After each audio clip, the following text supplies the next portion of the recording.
Morning, everyone. It's an honor to be here in New York for the 73rd United Nations General Assembly, my first as Secretary of State, kind of the Super Bowl of diplomacy. Americans can be proud of how our entire team is executing on the field today. I'm thrilled to be here with my friends Nikki and John as well. Americans expect the United States to assert bold leadership on the world stage that reflects our values, and under President Trump, we are certainly leading from the front. This was clear from just the first meeting this morning, in which we issued a call for global action for the world drug problem. The scourge of drug trafficking, narcotics, production, and substance abuse is intensifying on a global scale. Within the United States, President Trump is leading a massive and effective counterattack against it. It's now time for every country to follow our lead. Later today, the President will hold bilateral meetings with President Moon of South Korea, President al-Sisi of Egypt, and President Macron of France. Whether it's security issues, economic issues, human rights, or anything else, the President is asking for countries to exert their sovereignty to solve challenges and listening to what America can do to help. This emphasis on sovereignty was, of course, the theme of President Trump's speech to the General Assembly last year. That theme will endure in his speech tomorrow, along with a recap of how his call for every nation to do its part has paid dividends for the United States and the world over this past year. For example, President Trump's leadership, combined with efforts of countries to enforce the pressure campaign, has de-escalated tensions with North Korea and brought us closer to our final goal, the final fully verified denuclearization of the DPRK, as agreed to by Chairman Kim Jong-un. Last week's summit between President Moon and Chairman Kim yielded another positive step forward, but the President remains resolute. Now is not the time to ease pressure. And as you've heard too, President Trump will address the threat of non-proliferation at the Security Council on Wednesday and the need for responsible nations to stop the spread of weapons and technologies. Among the topics that meeting will cover are North Korea, Syria, and Iran. You can bet the President will have well-deserved strong words for the Iranian regime, which is among the worst violators of UN Security Council resolutions, if not the absolute worst in the world. He'll call on every country to join our pressure campaign in order to thwart Iran's global torrent of destructive activity. Whether it's Venezuela, South Sudan, Syria, Burma, China, the estimated 25 million victims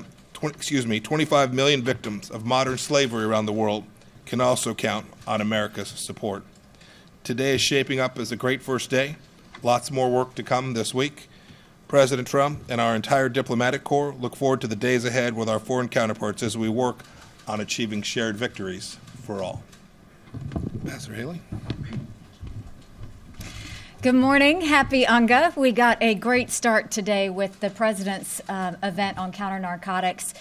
Really, to understand this event is to understand the fact that it wasn't just a bunch of people getting into a room. Every country that attended had to sign a global call to action, which basically said that they were going to implement something within their own countries that dealt with how they were going to deal with the supply and demand of drugs, the international cooperation they were going to do with other countries to stop illicit drugs, and then also treatment that can be done within their own countries. And so the idea that the President was able to get 130 countries to sign on means that we are now having a global drug conversation that needed to be had for a long time. As we go through UNGA, you are seeing over 140 heads of delegations that are here at the United Nations. We certainly are looking forward to the President's speech tomorrow. As you can tell, last year we started UNGA, and it was trying to figure out what the U.S. presence was going to be. This year, we're here with a bang. Not only is the President doing his speech, he's going to be doing a Security Council meeting. Secretary Pompeo is also doing a Security Council meeting. The Vice President's doing an event on Venezuela. And so it's all hands on deck by the United States. He will be meeting with the Secretary General. It's been an interesting time knowing that since the Secretary General's meeting last year, we have pulled out of the Paris Accord. We've pulled out of the Global Compact. We have pulled out of the Iran deal. And all of that is to say that the United States is determined to obviously be involved in multilateral organizations where we see it, but not in the way that they're mandated on what the United States does or that infringes on the American people. So with that, he will be hosting the reception, obviously, tonight with the heads of delegations, and then tomorrow night he and the Vice President and the Secretary have agreed to host our Security Council members as well as their foreign ministers. And you know, with everything we've been able to get accomplished, whether it's the arms embargo with South Sudan, whether it's the idea that we were able to get 3 sanctions packages passed in North Korea, that we've got massive reform efforts that were done this past year, and peacekeeping mandates completely rolled over. We would not be able to do that without the Security Council, and so that meeting is going to be very important. But we look forward to a great week. Everyone is excited. The United States is always very happy to host this. New Yorkers may not be, but we're going to make it a great UNGA. Thank you very much. Well, thanks. I'm just delighted to be here. Everybody have a copy? I've got mine. It's a little worn, but I've still got it.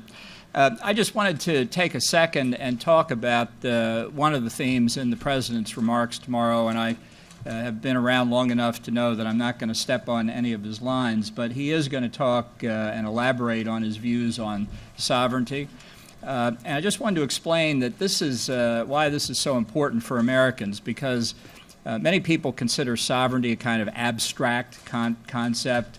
It derives obviously from the word sovereign, meaning the monarch. But it's one of the reasons I think America is exceptional, and that is we understand sovereignty not to be vested in the head of state. We understand it, as the framers said in the Constitution itself, we the people are sovereign in America. So that infringements on our sovereignty are not infringements on abstractions or infringements on the government, they're an infringement on the people themselves. We express our sovereignty through the Constitution, through our political process. It's why that's so important. And it's why we believe, and of course I'm speaking in secular terms here, that the Constitution is the highest authority that we recognize. So in a number of different ways, the President's going to address this issue. I think it's a continuing theme of his. As Secretary Pompeo said, it was a theme in his last address to the General Assembly, will be this year, and in a variety of other contexts that you'll see. Thank you. With that, we'll open it up to questions. Steve Holland. Mr. Secretary, will you raise with the Russians this, what you're calling an escalation of sending these S-300 missiles to Syria? So there are many topics that we'll talk about with the Russians. I'm very confident that their latest decision to move the S-300 will be amongst them. Ambassador Bolton had the most recent conversation when he met with his counterpart, now 3 weeks ago, perhaps 4 weeks ago.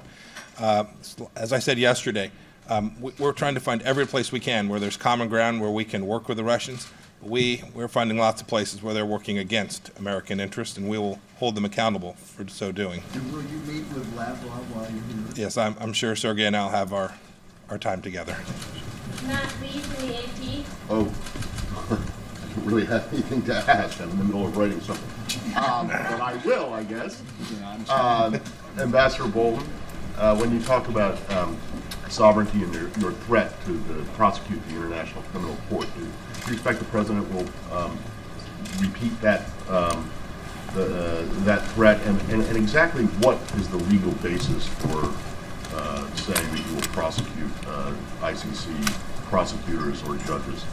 Well, as I said a moment ago, I'm not going to say anything specific about what he's going to comment on, and the authorities that I referred to in my speech to the Federalist Society are largely drawn from the American Service Members Protection Act of 2002. John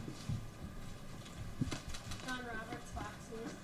2 questions. First one's not exactly in your purview, but as you spent the morning with the President, do you have any idea what's currently going on with the Deputy Attorney General? We don't have any comment. You'll have to talk to the White House about that. Then let me ask my second question. North Korea. You're having a lot of talks with North Korea. You're not seeing what you need to in terms of denuclearization. How long do you leave the door open before you decide this isn't working? Yeah, John, look, you have to remember this is a process that will move forward. To set a date certain would be foolish. But make no mistake about it, the conversations that we're having are important. They're putting the opportunity to complete the denuclearization in place, and we will continue at every level to have those conversations. Some of them you will all be aware of, some of them you won't know are taking place. There are there's lots going on so that we can get to the place where, in this place where this week, right? These are the UN Security Council resolutions that demanded that North Korea give up its nuclear weapons program and even more broadly, its nuclear capabilities. Those aren't United States demands, they are the United Nations demands, and we're working to assist in implementing them and to help Chairman Kim get to the right place to honor the promise that he made to President Trump in Singapore. Are you optimistic that he will come through on this? Yes. Secretary Pompeo, just to follow up on that point, President Trump said earlier today this second meeting will take place quite soon. So my specific question to you is, what does North Korea need to do before securing that meeting, or has it already achieved that privilege? I'm not going to get into details about it, but the President said this morning they'll meet quite soon. I'm confident that will happen. I expect I'll be traveling to Pyongyang before too long as well to make the final preparations for the second meeting between the two leaders. Would that be before the end of the year? What is soon? Yes, Lord willing, I'll be traveling before the end of the year. Francesca, Thank you, Lindsay. I'll start with you, Secretary Pompeo.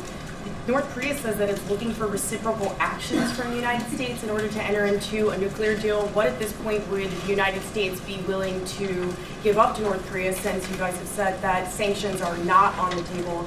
And then I have a second question on a second topic, but you might want to answer that. So I have said repeatedly, and I shall remain steadfast, we're not going to talk about the state of the negotiations. It would be inappropriate for us to do that, or our North Korean counterparts to talk about particular deal points, things we're working on. But the fundamental principles remain the same. We expect the full, complete, verified denuclearization of North Korea, and until such time as that occurs, the economic sanctions, the sanctions that have been put in place by the United Nations Security Council, will remain in place. That's the core proposition that the President agreed to in Singapore, and it's the one we're going to continue to honor through the whole process. Okay, then the second topic. Canadian Prime Minister Justin Trudeau is among the U.S. allies who's not getting a private sit-down with the President this week, it would seem. So what does that say about the relationship between the United States and Canada right now? And what does it say about the possibility of securing a trade deal with Canada? The President's schedule is very compressed this year in New York, and so there were a lot of requests and a lot of desires by the President to have bilaterals that simply couldn't be accommodated. He speaks with Prime Minister Trudeau by phone all the time, and it's always possible here in New York that they would have time for a pull-aside, as we call it, but there is full and open, complete communication between Prime Minister Trudeau and President Trump. That I can assure you. Lindsay. Emerald Robinson, One American News. Thank you, Lindsay. This is for either Ambassador Haley or Secretary Pompeo. In an update on Pastor Brunson, there's rumors that he could be released next month. Any comment on that? Is that true? And are there conversations going on this week in regards to him and Turkish sanctions? Yes, he could be released this month. He should have been released last month, and he should be released today, in fact. We've talked to the Turks. They know the expectation. Pastor Brunson and the other U.S. persons that are being held by Turkey all need to be released by Turkey, and they need to be done. That needs to be done immediately.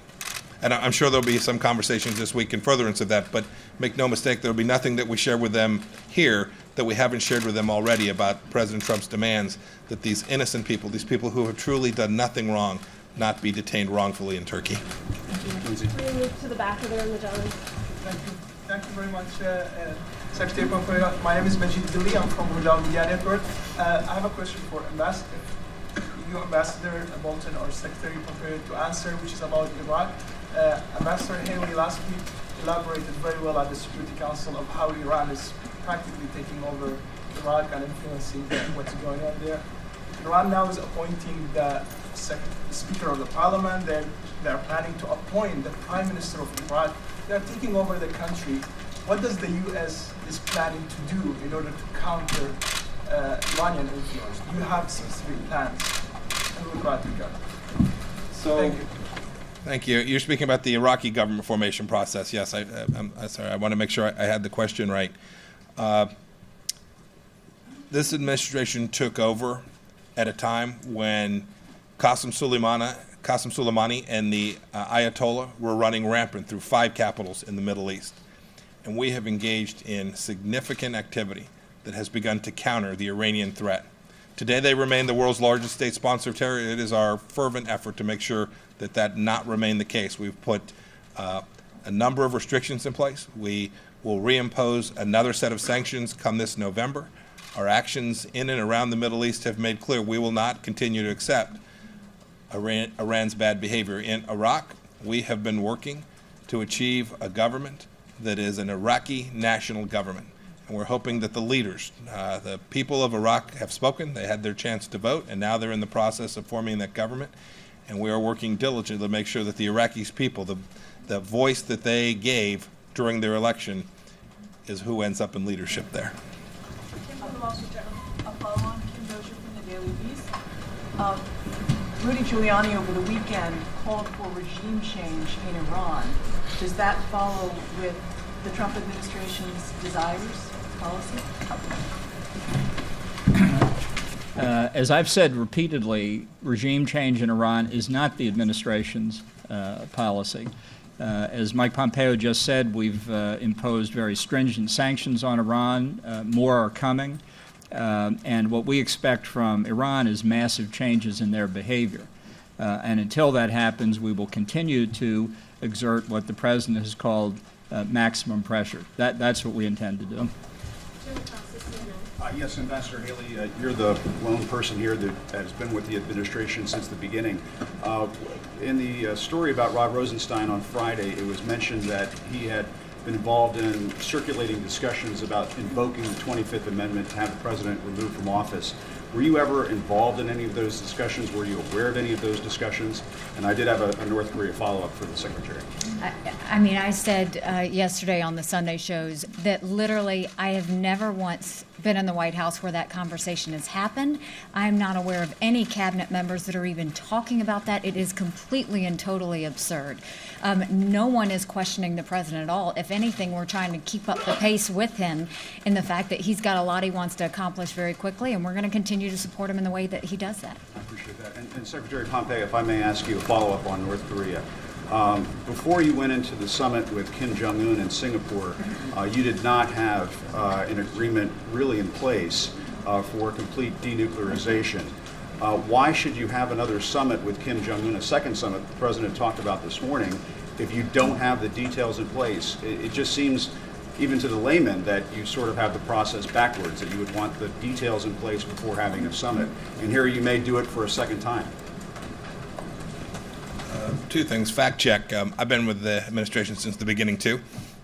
I don't know that that's relevant.